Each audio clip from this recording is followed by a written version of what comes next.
Bismillahirrahmanirrahim. Assalamualaikum warahmatullahi wabarakatuh.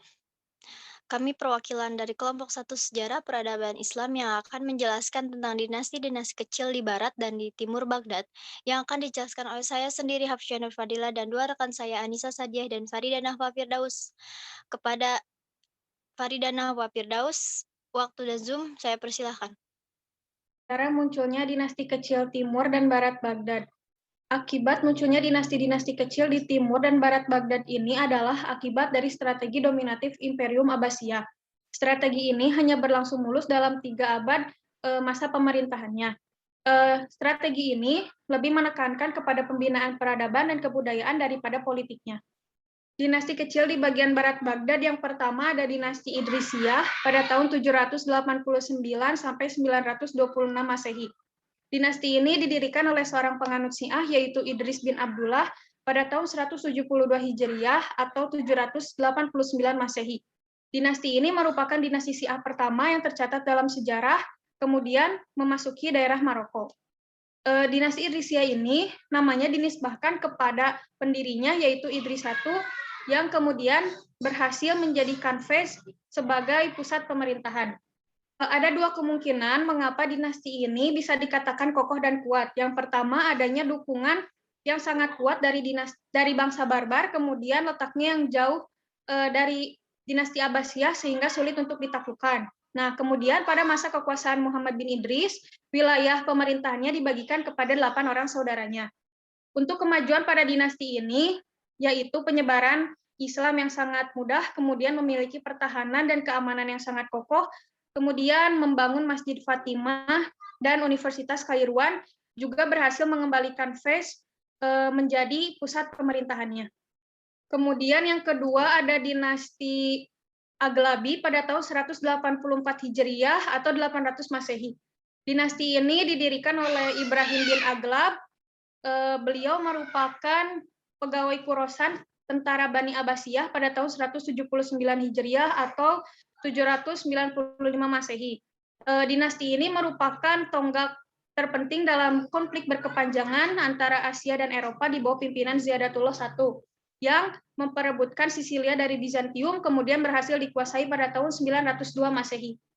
Dinasti ini memiliki prestasi dalam bidang arsitektur yaitu dalam pembangunan masjid, kemudian keruntuhannya, kemundurannya pada abad ke-9 yang berhasil masuk propaganda Syiah oleh Abdullah As-Syiah. Kemudian yang ketiga ada dinasti Tuluniyah pada tahun 868 sampai 901 Masehi. Dinasti ini didirikan oleh Ahmad bin Tulun, seorang prajurit Turki. Dinasti ini juga ikut dalam peradaban Islam seperti dalam bidang arsitektur, berdirinya Masjid Ahmad bin Tulun, kemudian rumah sakit, dan juga Istana Al-Kumarawiyah. Yang selanjutnya akan disampaikan oleh Teh Hafsyah. Yang keempat adalah dinasti Iksidiyah. Dinasti ini dengan runtuhnya dinasti Tuluniyah, Mesir kembali berada dalam kekuasaan Bani Abbas di Baghdad 2 tahun setelah pengangkatan gubernur.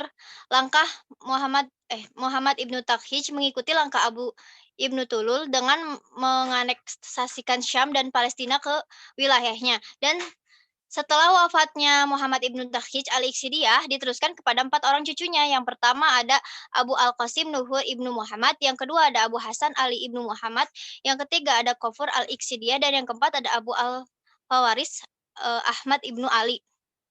Akan tetapi Amir kedua dan ketiga itu sebenarnya hanya 2 pengusaha boneka, pengusaha yang sesungguhnya adalah Kofur. Selanjutnya adalah kemajuan yang dicapai oleh Iksidiyah itu sendiri. Yang pertama adalah bidang perkembangan wilayah, bidang kebudayaan, bidang sosial dan politik, dan bidang keilmuan. Dan kemunduran yang dialami oleh dinasti ini pun adalah lemahnya penguasaan ini menimbulkan kondisi instabilitas yang memicu lahirnya pertentangan antara pembesar di lingkungan istana, yang mana membuat suasana perebutan ambisi itu terus mewarnai istana, menyebabkan lemahnya dinasti ini. Selanjutnya, Yang kelima ada dinasti Hamdaniyah. Dinasti Hamdaniyah ini didirikan oleh Hamdan bin Hamdun, seorang amir dari suku Taghlib.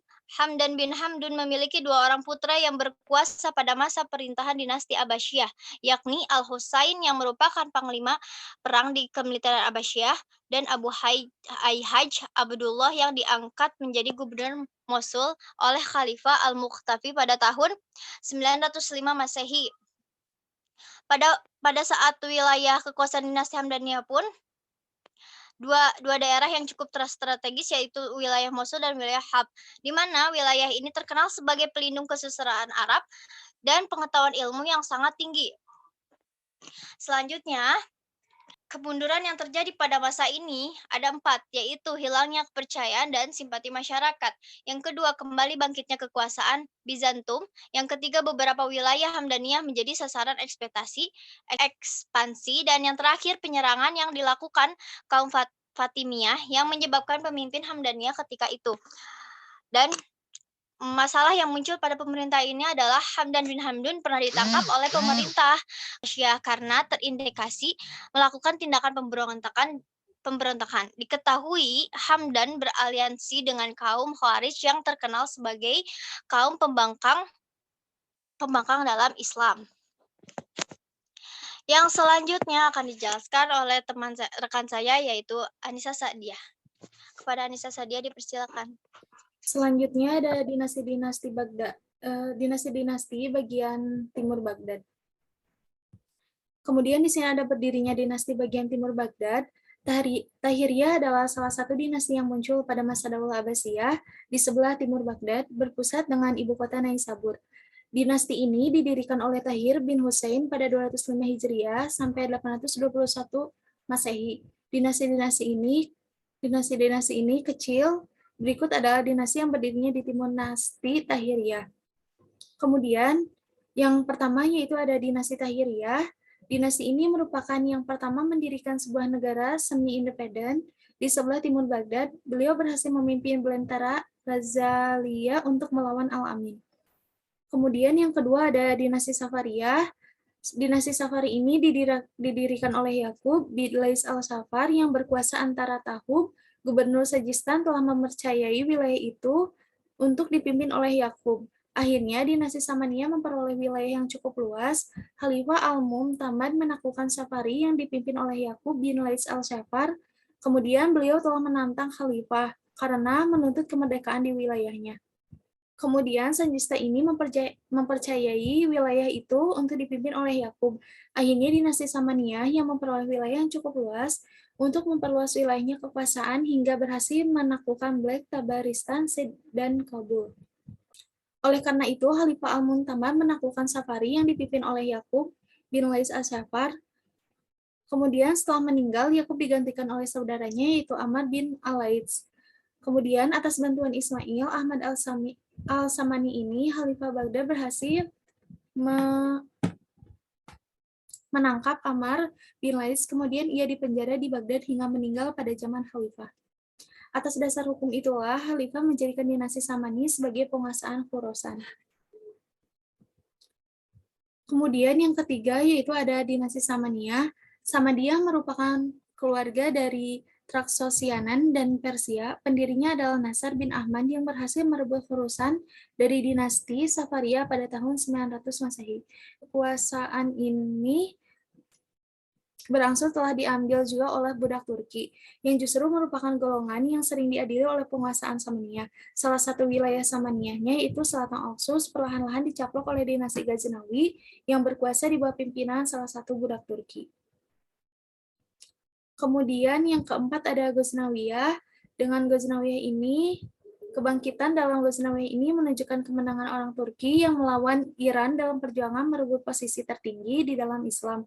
Maka kekuasaan Ghaznawi nasibnya sama dengan dinasti kecil. Maka dari itu, memisahkan diri dari situ dan muncullah dinasti-dinasti baru. Kemudian di sini ada kemajuan dan kemunduran Timur Baghdad. Kemajuan yang telah dicapai yaitu dinasti ini telah berhasil menciptakan kota Bukhara dan Samarkand sebagai kota budaya. Dinasti ini juga telah berhasil mengembangkan perekonomian dengan baik, sehingga kehidupan masyarakat yang sangat tentram. Hal terjadi karena dinasti ini tidak pernah lepas dari hubungan dengan pemerintahan pusat Baghdad. Kemudian masa kemunduran Timur Baghdad yaitu pada saat dinasti mencapai kejayaan, banyak imigran Turki yang menduduki posisi penting dalam pemerintahan. Namun sebab dari tingginya fanatik kesukuan pada dinasti ini, akhirnya para imigran Turki yang menduduki jabatan penting dalam pemerintahan tersebut banyak yang dicopot. Oke. Mungkin cukup sekian dari kelompok 1, kurang lebihnya mohon dimaafkan. Wassalamualaikum warahmatullahi wabarakatuh.